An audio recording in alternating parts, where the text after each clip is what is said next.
All right, let's dive right into the latest numbers coming out of the Fresno, California job market. Local data often tells a pretty fascinating story about the broader economy. Today, we have one really clear goal for this explainer. We are going to unpack Fresno's May 2026 unemployment rate using data-driven insights from the Bureau of Labor Statistics and USA Facts. We're going to look at the numbers, figure out exactly what they mean, and see how Fresno stacks up against the rest of the country. Here's our roadmap for today.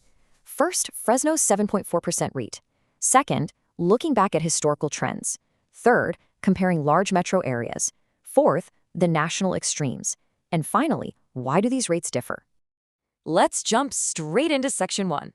Fresno's 7.4% unemployment rate. Boom, there's the number, 7.4%, focusing squarely on the Fresno metro area as of May 2026.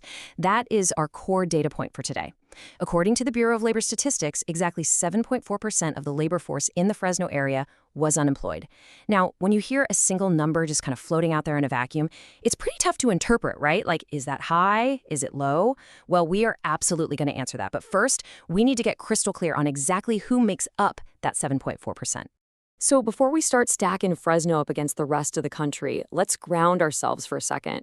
The unemployment rate isn't just, a tally of everyone who doesn't have a job. No, it specifically measures the percentage of people in the labor force who are actively looking for work but are not currently employed. So if you're not actively hunting for a job, say you're retired, a full-time student, or a stay-at-home parent, you're actually not included in this specific metric. Getting this definition right is absolutely crucial because it gives us the true pulse of the active job market in Fresno. Moving right along to Section 2, looking back, historical trends. To figure out if that 7.4% means the job market is struggling or recovering, we literally have to look backward. And hey, while 7.4% might sound a little high depending on where you're watching from, for Fresno, this actually represents some serious positive momentum. Exactly 1 year prior, in May 2025, the rate was sitting at 8.0%. So, Fresno has actually shaved off 0.6 percentage points in just 12 months. That's a solid indicator that the local labor market is actively absorbing more workers today than it was a year ago. Let's zoom out and look at the bigger picture here. Way back in January 2019, pre-2020 craziness, Fresno's rate was actually higher, sitting at 9.2%. Then, obviously, we see that massive, unprecedented spike in April 2020, where it just skyrocketed to 17.5%. Insane, right? But by January 2022, things cooled down to 8.1%. And that brings us right back to our current May 2026 data point of 7.4%. So what's the real takeaway here? Despite the wild short-term bumps, Fresno's May 2026 rate is significantly healthier than it was in early 2019. It's really a story of long-term regional resilience and recovery.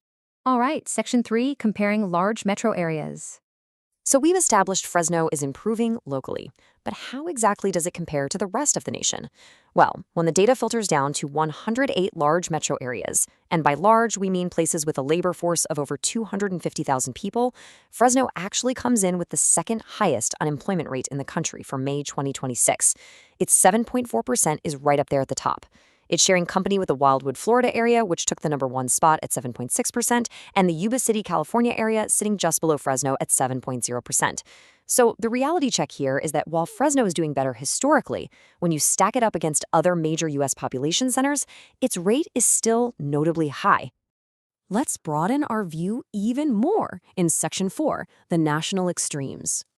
Okay, let's take the training wheels off. We're looking at every single metro area tracked by the BLS. All 376 of them, regardless of population size. This really shows us the full spectrum of the U.S. job market in May 2026. On the extreme high end, you've got the El Centro California area, sitting at a staggering 16.9% unemployment. That is followed closely by Yuma, Arizona at 16%, and Visalia, California at 9.5%. But then, wow, look at the other side of the spectrum. The Sioux Falls area across South Dakota and Minnesota, plus Bismarck, North Dakota, are both sitting at an unbelievably low 1.8%. I mean, that gap is just massive. You literally have cities where almost 17 out of every 100 active workers can't find a job, right alongside cities where less than 2 out of 100 are looking. Which brings us right to Section 5. Why do rates differ? So what exactly is the deal here? Why do these numbers yo-yo so wildly from city to city? And specifically, what's keeping Fresno's numbers elevated compared to that national average? Well, the Bureau of Labor Statistics points to a few key culprits. First up, industry types. A tech hub is just going to have a totally different job market dynamic than a manufacturing town. Second, and this is a huge one in the data, is seasonal work. Industries that live and die by the seasons, like tourism or agriculture, can make a local unemployment rate swing wildly throughout the year. And finally, you've got localized population changes and specific local policies that also play a major role in the overall employment picture. But here's the absolute game changer you need to understand. Remember those national extremes we just looked at? A lot of the highest unemployment areas, including Fresno, El Centro, and Yuma, have local economies deeply, deeply tied to agriculture. And here is the catch. The metro area level data from the BLS does not account for seasonal fluctuations. Because the data isn't seasonally adjusted, a month where farm work or seasonal tourism slows down is going to trigger a massive but temporary spike in the unemployment rate. This is exactly why the source material hits this point so hard. You always have to view this local data with a long-term lens. Don't panic over a single month's fluctuation because it might just be the off-season. And that brings us to a final thought for you to chew on as we wrap up today's explainer. You've seen firsthand how factors like agriculture and tourism shape these crazy seasonal spikes in places like Fresno and El Centro, while areas like Sioux Falls stay incredibly stable. So think about it, considering the major industries driving your own hometown. How does your local job market compare to these national extremes?